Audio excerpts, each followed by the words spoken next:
I stood in front of the mirror. The white dress fit me perfectly. Too perfectly. Everyone said I was lucky. Everyone said Connor was a prize. But luck feels cold. Prizes are things, not people. My parents wanted this wedding. They suggested Connor. They did not force me, but their eyes were so tired. They wanted me to be safe. They wanted me to be happy. I said yes, because they needed hope. My sister Milka died 3 years ago. The house became quiet after that. My parents walked like shadows. They did not laugh anymore. They did not talk much. The silence was heavy. It hurt to breathe sometimes. Milka was always the bright one. Everyone loved her. She was the sun. I was the moon. I lived in her shadow. People remembered her name. They forgot mine. My parents looked at her photos. They cried. I was still there, but I was invisible. Then Connor came into my life. He was a doctor. He was tall and handsome. His voice was calm. He spoke softly. He moved slowly around me. He treated me like glass, fragile glass. I thought it was love. I thought he cared. Our first dinner was at a small restaurant. I felt nervous. My hands shook a little. I bit my nails under the table. I always did that. It was a bad habit. Connor saw me. He reached across the table. He took my hand gently. He pulled it away from my mouth. Then he gave me a small ring, not a wedding ring, a fidget ring. It was silver. It had moving parts. Don't hurt yourself, Nolan, he said. His eyes were kind. You need to sleep tonight. I stared at him. How did he know? I had trouble sleeping. I never told him. My insomnia was a secret. Only my family knew. But Connor knew. The food came. I looked at my plate. There was no cilantro. I hated cilantro. But there was basil. I loved basil. Connor smiled at me. I asked them to change it, he said. I know you like basil. My heart felt warm. He paid attention. He knew small things about me, things I never said. I felt seen. I felt special. Maybe this was love. Maybe this was real. I smiled back at him. I felt grateful. But something felt wrong. Something felt strange. I could not name it. It was like a shadow, a cold shadow. Connor looked at me often that night, but he never looked at my eyes. He looked past them. He looked through them, like he was searching for something, something behind me, something inside me, someone else. I pushed the feeling away. I told myself I was wrong. I told myself I was lucky, lucky to have him, lucky to be chosen, but luck still felt cold, and I was tired of being cold. The wedding was in 2 weeks.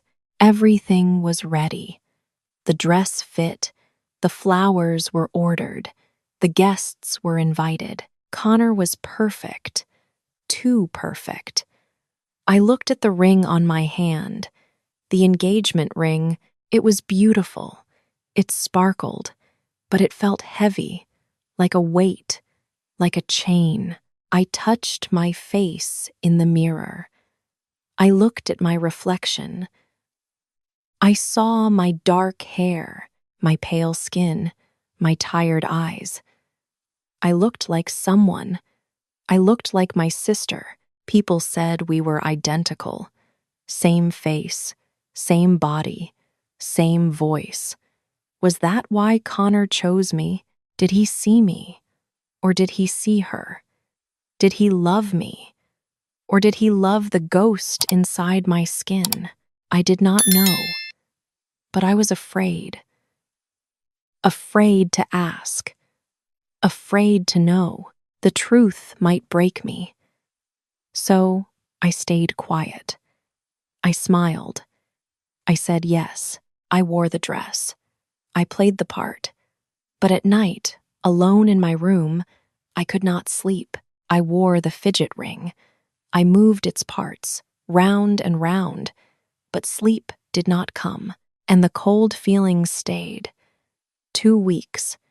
Then I would be his wife, his forever. But forever felt long, and I felt small, so small, like I was disappearing, like I was fading, like I was becoming someone else, someone who was already gone. The days before the wedding passed quickly. Connor helped with everything. He called the bakery. He talked to the priest. He checked the guest list. He was perfect. Too perfect again. One morning he came to the house. He held papers in his hand. "I picked the flowers," he said. He smiled. "White lilies. They will look beautiful." I stopped. I looked at him. "I like roses," I said. "I told you." "Pink roses." Connor shook his head. His smile stayed. "No. Lilies are better for the hall. Trust me. I know about these things." Something hurt inside me. A small pain. White lilies were Milka's favorite flower. I remembered. She loved them. She put them everywhere. But I was not Milka. I was Nolan. I liked roses. I wanted to argue. I wanted to say no. But Connor looked so sure, so calm. Maybe he was right. Maybe I was wrong. He had good taste, refined taste. I stayed quiet. I nodded. The lilies would be fine, but the small pain stayed. That night, a storm came. Rain hit the windows hard. Thunder broke the silence. I lay in bed. I could not sleep. I never could.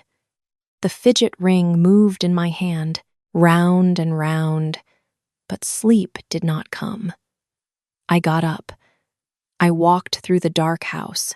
My parents were asleep. Their room was far away. The house was big, too big, empty, full of shadows and old memories. I walked past Milka's old room. The door was always closed. Nobody went inside. It was like a tomb, a place for the dead. The storage room was next to it. We never used it. It was full of old boxes, dust, forgotten things. The wedding gifts would come soon. We needed space. I decided to clean the storage room. I needed something to do, something to stop the thoughts, something to stop the cold feeling. I opened the door. Dust filled the air. I coughed. Old furniture covered the floor, boxes stacked against the walls. I turned on the light. It was weak, yellow, sad. I started to move boxes. Most were old clothes, old books, things from childhood, mine and Milka's. I felt tired. I wanted to stop, but I kept going. Then I saw a box in the corner. It was different, newer. The label said medical school in black marker. I did not recognize the writing. Then I did. It was Connor's writing. Why was Connor's box here? In our house? In this forgotten room? My hands shook. I opened the box. Inside were old textbooks, papers, notes, normal things. But something felt wrong. I dug deeper. My fingers touched something soft, velvet. I pulled it out. It was an album. A photo album. Red velvet, old. I opened it. My heart stopped. The first photo showed Connor. He was younger. He smiled at the camera. He held someone, a girl. She smiled too. She looked happy. She looked like me. It was Milka. I turned the page. More photos. Connor and Milka at a park. Connor and Milka at a restaurant. Connor kissing Milka. Connor holding Milka close. His hands in her hair. Her hands on his face. They were not just friends. They were lovers. They were together. My stomach hurt. I felt sick. Cold. So cold. The room spun. I sat down hard. The album fell from my hands. Photos scattered on the floor. I saw something else in the box. A small velvet box. Dark blue. I knew what it was. I did not want to open it, but my hands moved. They did not listen to me. Inside was a ring, a gold ring, a diamond. It looked exactly like mine, exactly the same style, same stone, same everything. I took off my ring. I held both rings. I looked close. They were identical. But something was different. I looked inside the bands. My ring said, Forever, C and N. The old ring said, Forever, C and M. C and M. Connor and Milka, C and N. Connor and Nolan. The same promise, the same ring, the same words. Just a different letter, a different name, a different sister. I was not special. I was not chosen. I was not loved. I was a copy, a replacement, a second chance. Connor did not see me. He saw her. He wanted her. He lost her. So he found me. The next best thing, the sister who looked the same, the perfection, was a rehearsal. He practiced on Milka. Now he performed on me. Same script, same lines, same ring, different actress. I felt sick, really sick. I ran to the bathroom. I threw up. My body shook. Tears came, hot and fast. They would not stop. I sat on the cold floor. The storm raged outside. Thunder shook the house, but I did not hear it. I heard nothing. I felt nothing. Just cold, empty, broken. Connor loved another. He loved Milka. He never loved me. He never could, because I was not me. I was just her shadow, her ghost, her replacement, and I almost married him. I went to Connor's apartment the next morning. I did not call first. I did not ask. I just went. The photos were in my bag. The rings were in my pocket. His apartment was cold. Everything was white. The walls, the furniture, the floors. It looked like a hospital, clean, empty. No life, no warmth, no color, just white. Connor opened the door. He smiled. Nolan, what a nice surprise. He looked happy. He looked calm. He always looked calm. I walked inside. I did not smile back. I went to his table. I opened my bag. I took out the photos, all of them. I threw them on the white table. They scattered everywhere. Connor and Milka, kissing, holding, loving. Connor stopped. His smile died. His face went white. White like his walls. White like a ghost. I just waited. The silence hurt. It pressed down, heavy, cold. Nolan, he started. His voice shook. Tell me, I said. My voice was quiet, too quiet. Am I Nolan? Or am I just the sister who survived? Connor sat down. His hands covered his face. His shoulders shook. The perfect doctor broke. The mask fell. He was just a man, a scared, guilty man.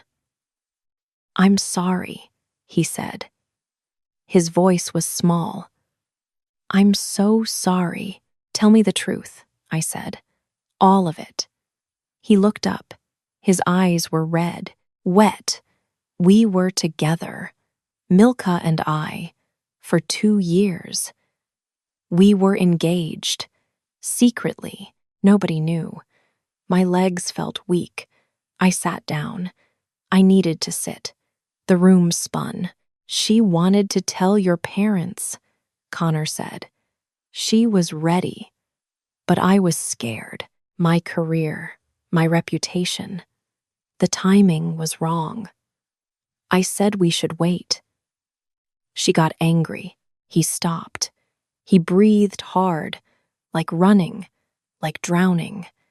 "The night she died," he said, "we fought. In my car. She screamed at me. She said I was a coward. She was right. I was. I am." Tears fell down his face. Real tears, but I felt nothing. Nothing but cold. "She got out of the car," he said. "She took her car. She drove away. She was so angry. I let her go. I should have stopped her. I should have followed her. But I didn't. I was angry too. I was stupid." "And then?" I asked. "Then she crashed," he said. His voice broke. 2 hours later, the police called. She was gone. Dead. Because of me. Because I let her drive angry. Because I was a coward. He looked at me. His eyes begged. Begged for what? Forgiveness? Understanding? I had nothing to give. "Why me?" I asked. "Why did you come to me?" Connor reached for my hand. I pulled back. He stopped. "Guilt," he said. "I felt so guilty. I destroyed your family. I took Milka away. I wanted to fix it. I wanted to help. I wanted to keep you safe. And I knew there was more. And when you smile," he said softly, "you look exactly like her. Your face, your voice, everything. It's like she's still here, like I get a second chance, like I can make things right." My stomach turned. I felt sick again. He did not love me. He loved her memory. He loved her ghost. I was just the body, the face, the copy. "I can take care of you, Nolan," Connor said. He grabbed my hand, fast, hard. "We can be happy. It doesn't matter how it started. We can make it work. I promise." I looked at his hand on mine. It felt wrong, heavy, like chains, like prison. His care was not love. It was control. He wanted to keep me safe, keep me close, keep me in a cage, a pretty white cage, like his apartment, clean and cold and dead. Not for me, for him, for his guilt, for his conscience. I was not a person. I was a solution, a fix, a way to feel better. I pulled my hand away. I stood up. "No," I said. "Nolan, please, no," I said again. Louder, stronger. "You don't love me. You never did. You love a ghost, a memory, a dead girl, and I am not her." "But you look, I am not Milka," I shouted. The words exploded. They filled the white room. They broke the silence. "I am Nolan. I am alive. I am real, and I will not be your replacement. I will not be your second chance. I will not be your cure." Connor cried. He begged. "Please don't leave. Please, I need you." "You need her," I said, "not me." You never needed me. I took off the ring. I put it on his table, next to the photos, next to his broken mask, next to his lies. Goodbye, Connor, I said. I walked to the door. He called my name again and again, but I did not stop. I did not look back. I left. I closed the door. I left him in his white prison, alone with his guilt, alone with his ghosts. Outside, the air was cold, but it felt good, clean, real. I could breathe. I could breathe. He did not love me. He loved the ghost he saw in my skin. But I was not a ghost. I was Nolan, and I was done being invisible. I went home. I should have felt heartbroken. I should have cried more. I should have felt sad, but I did not. I felt angry. And I felt confused. Something Connor said stayed in my head. It played again and again. If I hadn't let her drive that night, let her. He let her. Like he had control. Like he could have stopped her. But he said she drove away. She left him. So why did he say let? I went to my father's office. He kept everything from Milka's death. Papers, photos, reports. He locked them in a drawer. He never looked at them. Too painful. Too sad. I found the key. I opened the drawer. I took out the police report. Old, yellow, worn. I read it slowly. Every word, every line. The crash happened on a mountain road. Late at night, her car hit a tree. She died instantly. The report said, mechanical failure. The brakes did not work. But the words were vague. No details, no explanation, just mechanical failure. That was all. I kept reading. Her phone was never found. The police searched. They looked everywhere, but no phone. It was strange. People always have their phones. Always. Then I saw the timeline. The crash happened at 11 at night. Connor said they fought at 9. He said she drove away. But where did she go for 2 hours? What did she do? 2 hours. That was a long time. Long enough to go home. Long enough to call someone. Long enough to stop and think. But she did not come home. She did not call. She crashed. 2 hours later. Something was wrong. Very wrong. I went to my room. I tried to remember. Milka and I shared everything. Photos, music, files.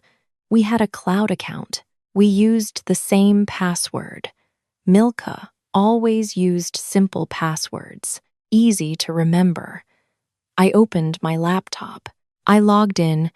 The password still worked. I saw old photos, old files, memories from years ago. The last photos were from 3 years ago, the day she died. Then, nothing. I clicked on the trash folder. Most things were deleted forever, but sometimes files stayed, hidden, forgotten. I saw it. A voice note, small, old, deleted, but not gone. The date was the night she died. The time was 10:30, 30 minutes before the crash. My hand shook. I clicked play. Milka's voice filled the room.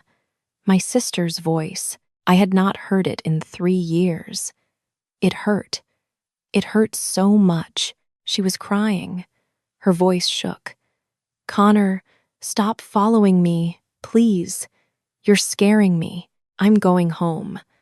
I'm telling them tonight. I don't care about your reputation. I don't care anymore. Just leave me alone. Stop the car. Stop. The note ended. Silence, heavy, dark. I played it again and again. The words were clear. Stop following me. Stop the car. Connor followed her. He did not let her go. He chased her. For 2 hours, on dark roads. She was scared.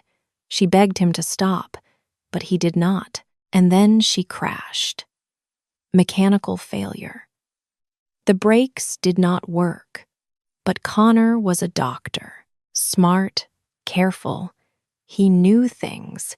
He knew people. First responders, police, investigators. Did he touch her car? Did he break the brakes? Or did he just chase her, scare her, make her drive too fast, too wild, until she lost control? Maybe he did not mean to kill her. Maybe it was an accident. But he was there. He followed her. He scared her. He made it happen. And then he cleaned it up. He hid the evidence. He took her phone. He made sure nobody knew. Nobody suspected. He let everyone think it was just bad luck, just a sad accident, just mechanical failure. But it was not. It was him, Connor, the perfect doctor, the perfect liar, the perfect killer. And then he came for me, 3 years later, full of guilt, full of lies. He wanted to fix his mistake. He wanted to keep me safe, keep me close, keep me quiet, make sure I never found out, never asked questions, never looked too deep. He almost succeeded. I almost married him. I almost became his wife, his prisoner, his secret. But I found the truth. I found the photos. I found the voice note. I found Milka's last words. Now I knew. Connor did not just lose Milka, he killed her. Maybe not with his hands, but with his fear, his selfishness, his control. He chased her to her death, and then he tried to replace her. With me. I sat in the dark. The voice note played again, my sister's scared voice, begging, crying, alone. I was not heartbroken anymore. I was furious. Fire burned inside me, hot, bright, strong. Connor would pay. He would answer, for Milka, for me, for the truth. The wedding was in 1 week, but there would be no wedding. There would be justice. The wedding rehearsal was on Saturday. Everyone came to the church, my parents, Connor's family, friends, guests. They all smiled. They all looked happy. Connor stood at the altar. He wore a dark suit. He looked perfect, clean, holy, like an angel, like a good man. But I knew the truth. Angels do not chase people to their death. I stood at the back of the church. I wore a simple dress, white. The wedding dress stayed at home. I did not need it, not today, not ever. The music started, soft, beautiful. Everyone turned to look at me. They waited. They expected me to walk, to smile, to play my part. I walked down the aisle, slowly. Each step felt heavy, but I did not stop. I kept going. I looked at Connor. He smiled at me. That calm smile, that perfect smile, the smile that hid everything. I reached the altar. I stood in front of him. The music stopped. The priest began to speak, but I did not listen. I just looked at Connor. I reached into my bag. I took out a small USB drive, red, tiny. It held everything, the voice note, the truth, Milka's last words. I held it out to Connor. He looked confused. His smile faded. What is this? he whispered. Listen to it, I said. My voice was quiet, calm. Listen to her voice. Connor's face went white, pale, like death.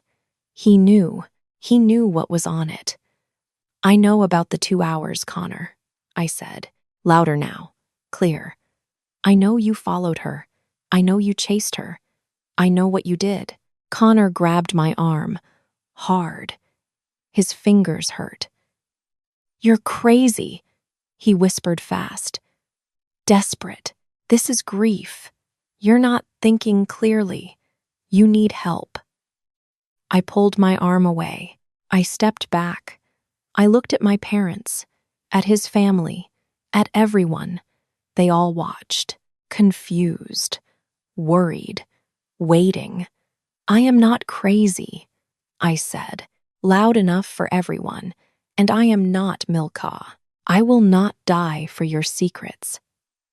The church went silent. No sound, no breath, just silence. Connor reached for me again. Nolan, please, no, I said. I stepped back again, away from him, away from his lies. Milka called for help. She begged you to stop, but you didn't. You followed her. You scared her. You killed her. People gasped. Whispers started. My mother stood up. Her face was white. What? She said. Her voice shook. What are you saying? I gave the USB drive to my father. Listen to it. It's Milka's voice. From the night she died, the police need to hear it too. My father took it. His hands shook. Tears filled his eyes. Connor backed away. His perfect mask was gone. Just fear now. Raw fear. It was an accident, he said. His voice broke.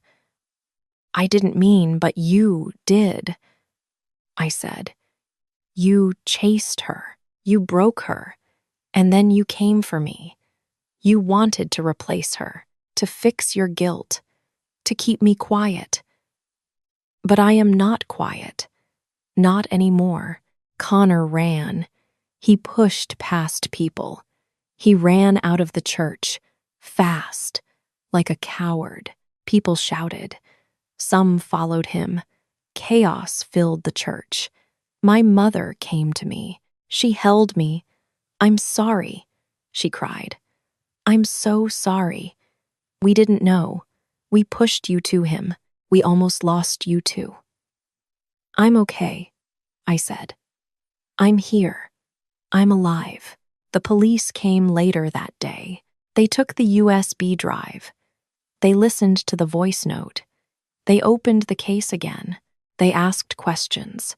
They investigated. They found more. Small pieces, hidden pieces. The truth came out slowly, bit by bit. Connor lost his medical license. His reputation died. His family turned away. A legal battle started. Long, painful, but necessary. I did not go to court. I did not need to. The voice note was enough. Milka's voice spoke for both of us, for her, for me, for the truth. Weeks passed, then months. The house became quiet again, but a different quiet. Not the heavy silence of grief. A lighter quiet. A peaceful quiet. My silence. Mine. I went to Milka's grave one morning, early. The sun was just rising. I brought no flowers this time. Just myself. Just my presence. I sat on the grass. I touched her stone. I found the truth, I said. I'm sorry it took so long. I'm sorry you were alone. But I know now. Everyone knows now. You can rest. The wind blew softly. It felt like an answer. Like peace. I took off the fidget ring. Connor's ring. His gift. His trap. I put it on the grave. I did not need it anymore. I did not need him anymore. My finger felt light, free, empty but good. The house was still quiet when I got home, but it was my silence now, my peace, my life. I was not the replacement. I was not the copy. I was not the second choice. I was Nolan, the survivor, the truth teller, the one who lived. And for the first time in 3 years, I could sleep. This story may be over, but your English can grow a little more every day. If this video helped you, please support me by pressing like. That one click sends this story to more learners who might need it. Share it with someone you want to comfort or encourage. And please subscribe to Kavico English Storytime so you can join our quiet reading corner on YouTube. Turn on the bell, sit down with a cup of tea, and meet me again in the next story. Thank you for staying until the end.